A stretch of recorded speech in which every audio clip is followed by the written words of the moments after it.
Are you thinking about buying a home this year and thinking about going out and looking at open houses? Well, in this video, I am going to tell you what to look for and the hidden agenda behind open houses and what to be careful for.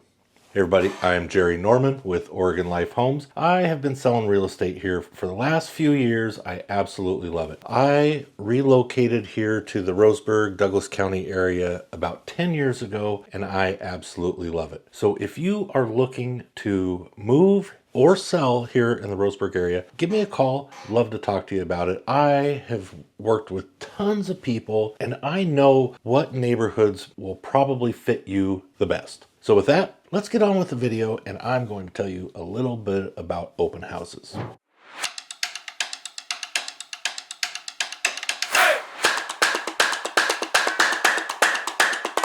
All right, so first thing about open houses and why they are done. Many people, especially sellers, believe that open houses will get their house sold. This is not always the case. In fact, most times open houses do not help sell the house. The buyers did not come from the open house.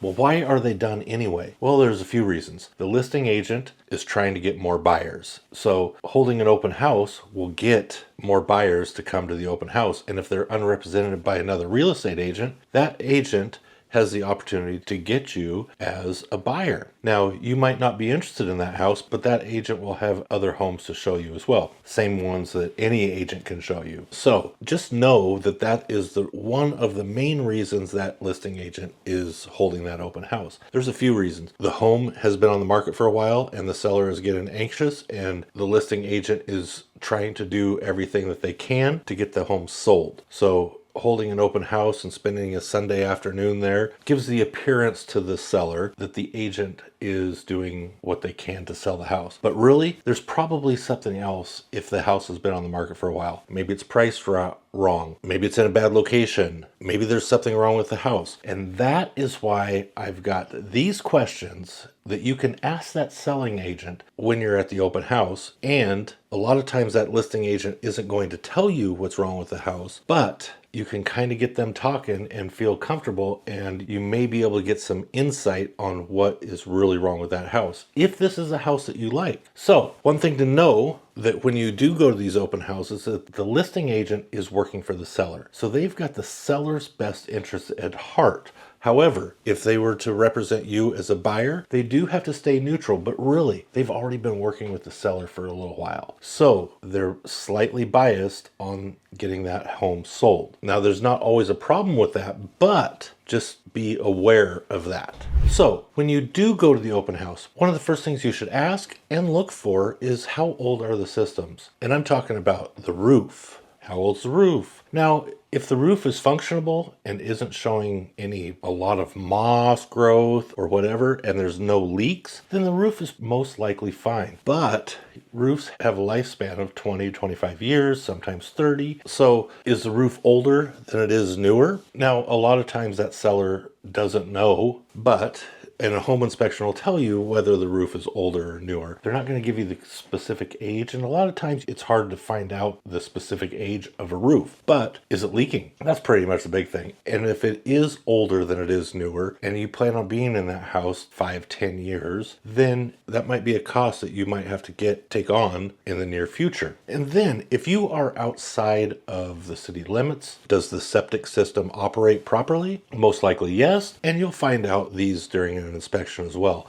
How well is the water? Well, how good is the water? So how good is the well pump, I should say? And do they have problems with the well running dry in the summer months? These are all things that could be hidden surprises, but always good to ask and just find out. Then you might want to look into the HVAC system as well. How old is the HVAC system, the heating and the air conditioning? Are these older units? Now, a lot of times, some of the older units work really good, but are they operational and are they in good condition? Just another thing that you do not want to take on as a cost in the near future. And then the next question is, what updates were done? Was there an addition put on? Now, if there was an addition put on, most likely it was done by a licensed contractor. And if it was done by a licensed contractor, then they pulled permits. So you want to make sure that there's permits pulled. So if it was done by a licensed contractor, most likely permits. But if it was done by the homeowner, you really want to be careful about that. And was it a do-it-yourself job? And how good of a job did they do? Now, some do-it-yourself jobs are really good. Some are really bad. Look at some of the tile work, and if the tile work is done correctly, if there's any cracks in the tile, if the tile is lined right, that's one thing to look at. Look at the floors. Was it a cheap laminate floor and a quick paint job on the walls? These are all something that you might want to look at. Was it a cheap fix and flip?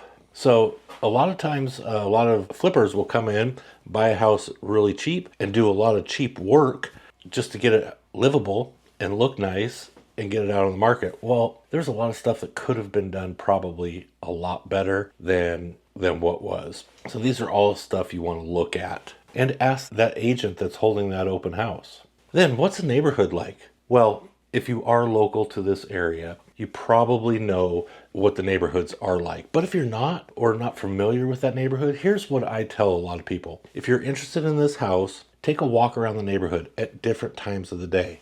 What's the road noise like in the mornings when kids are going to school or getting out of school? What's the traffic like? How close are you to the freeway? And if you are close to the freeway, are you going to hear road noise? Take a walk around the neighborhood at dark or just before dark, whatever you're comfortable with. That's a good way to find out what the neighborhood's like. If you don't feel safe, I wouldn't buy the house. So just things to watch out for as far as the neighborhood. Different times of the day give you a good idea of what the neighborhood's like. If it's the same at 8 o'clock in the morning as it is at noon, 5 o'clock, midnight, then you're probably good. So just something to watch out for and look for if you are concerned about the neighborhoods.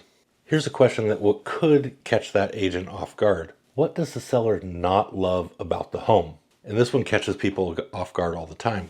What do you mean, what do they don't love about the home? Well, is it a steep driveway? Is it a busy road 1 block over? Is there a lot of road noise from I-5? Are their taxes too high? Or is the insulation in the walls not enough and their heating bills and cooling bills are too high? There's a lot of stuff. So what does the seller not like about the home? And why are they selling? That brings us on to the next question. Why are they selling? Now, a listing agent most likely will not tell you why the seller is selling. And they're trying to keep their seller out of the picture and their personal affairs out of the picture because that could hurt the negotiations. But maybe get a little bit of insight. Maybe they're moving out of state and maybe it's a job relocation. And you might find this out. But it's always worth asking, and you might get a good answer that might give you insight into the home, or you might find some motivation why the sellers are selling. And then the last question, what do the sellers want? Now this is really good if this is a house that you're thinking about making an offer on. What do they want? Do they want a quick sell, or do they need time to move? Are they relocating for a job? And if they are relocating for a job, do they need a rent back or stay in the house for a little while after closing? These are all great questions. And if you are relocating from out of the state, maybe these are things that you can work with. Or even if you're local moving here, these are all stuff that you can work with to try and make your offer more appealing to the seller so they are more apt to accept your offer.